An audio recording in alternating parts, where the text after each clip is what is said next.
Nice to meet you. Nice to meet you. I'm Luca. Awesome, Luca. First off, what is your name and what's your profession? My name is Jess Loren. I'm the CEO of Global Objects, and we are digitizing the world. Wow. Okay, so what exactly does that mean? Like, if you're explaining this to someone with no reference of what that is. Yeah, whatsoever. so in reference, we are in many different verticals. If you've heard of what a digital twin is, we create digital twins, and we deploy those digital twins into different markets. So for media and entertainment, if you have a set, we would go in and virtualize that set to then create a digital twin or copy of a set to then virtualize it on a virtual production wall where you can shoot in front of it. So if you wanted to be, at the pyramids of Egypt, you can do that here in sunny Los Angeles. Love to be there.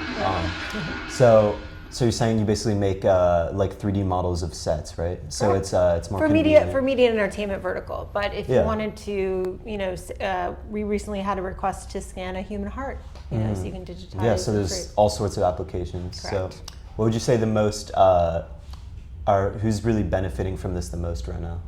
I think the media and entertainment sector right now is really hot to trot to create digital sets because there's a lot of cost savings that can happen. You can be anywhere in the world on a sound stage with a virtual production, offering. But I think what's interesting is in creating digital twins, we have our own pipeline of how we scan.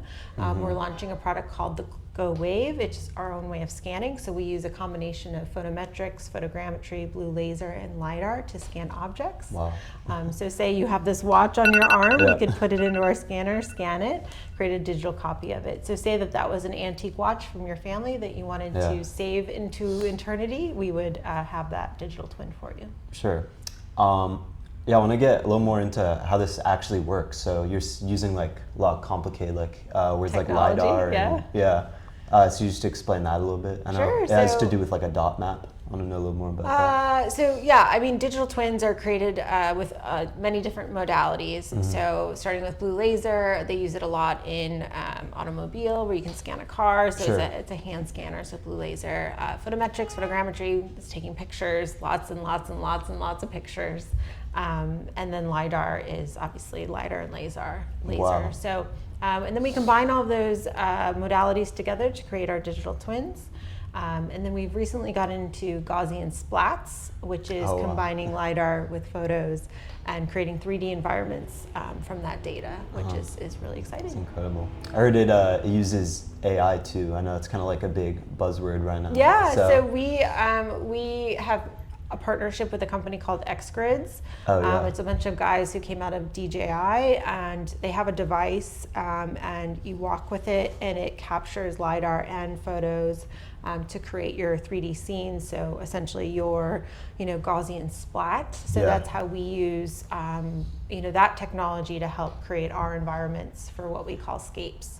So recently we got to film with Kelsey Grammer, if you're familiar with the Frasier, right? Yeah. So for one of the shows, we had 12 different setups, and 4 of them we used final pixel scapes or final pixel Gaussian splats. So we're taking the technology, we're bending it, we're trying to break it, and then we're using it for live shows that we're doing. Yeah, that's incredible. So I know this has a ton of applications. It sounds like it's going to be really useful, maybe even essential in the industry soon. So I think even down to like shoes or things that you're viewing on the internet.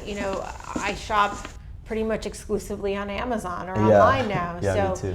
If I'm buying a shirt, I want to understand and represent how does that shirt actually look in real life, and is it satin or is it matte or how does it look? So our process, we can understand fabric types, we can understand what's leather, what's canvas, what's suede, whereas in other representations of scans of products, they look very plasticky.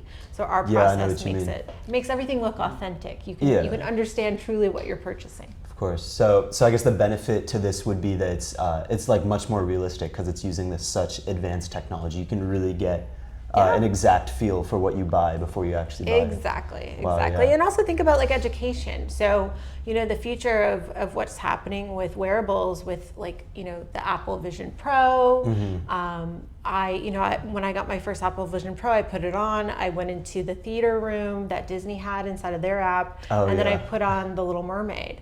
And when I was a child, I used to go to these elaborate theaters with my grandmother in Chicago, and I truly felt like I was like back in that place as like a 6-year-old. That's incredible.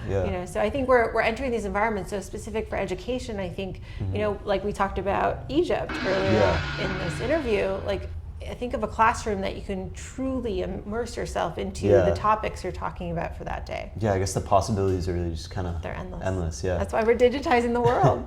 Digitizing the world, I love that. So, do you see this becoming like accessible to the public and not just kind of like major like industries right now? I think everything we're doing is democratization, right? Yeah. So we're taking environments. I can send a crew to, we've talked about maybe the south of France, or you mentioned you might be going to Cannes. So I think we can send crews out to these locations to go capture the content and then immerse people wherever they might be. So think about all the people who maybe can't travel or are mobile, and so there's accessibility for digital travel even. Yeah, it's really just so convenient, and I assume it saves a lot of money too. Like, let's just say you can't afford to have a whole crew go out to shoot a location, so you can just kind of have that model right wherever you need it. Correct. Yeah, we're creating a library of assets to have. So if you want to go to Mystic Seaport, we have a digital copy of that. Or if you want to go to a ball field in Boston,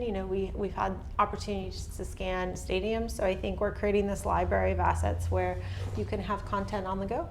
That's incredible. All right, thank you so much. Thank you. Thanks for having me.